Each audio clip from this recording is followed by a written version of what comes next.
Rotritex, c'est une entreprise de tri, de valorisation et de vente de textiles. Donc le textile, il a deux provenances en fait. Donc il arrive par le biais des conteneurs blancs, le relais Emmaüs qu'on voit sur la voie publique ou sur la voie privée, ou les surplus de textiles qui arrivent depuis les communautés Emmaüs du Grand Ouest de la France et qui sont rapatriés ici à Pontivy. Une fois que ce textile est rapatrié à Pontivy, il est donc stocké.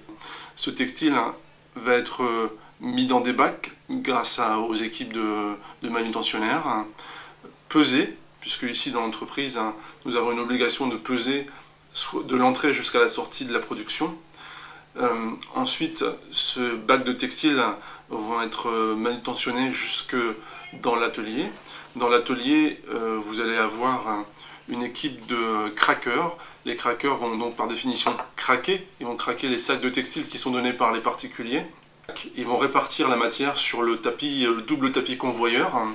Et ce double tapis convoyeur va alimenter le tapis de tri. Le tapis de tri est un tapis de tri de 33 mètres, donc sur lequel nous allons trouver entre 5 et 7 opératrices de tri.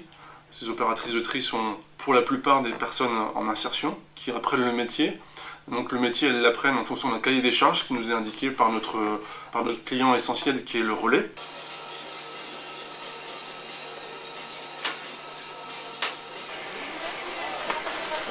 Bonjour, moi c'est Rico.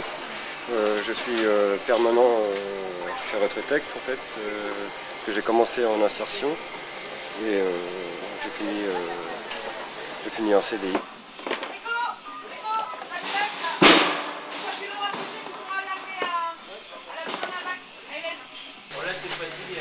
Bonjour, je m'appelle Hélène, ça fait 1 an que je suis ici et je trie les chaussures selon leur état, plus ou moins en boutique, en export ou alors en brûle pour les plus abîmés, et ensuite Alain et Valérie qui prennent tout ce qui est vintage années 70.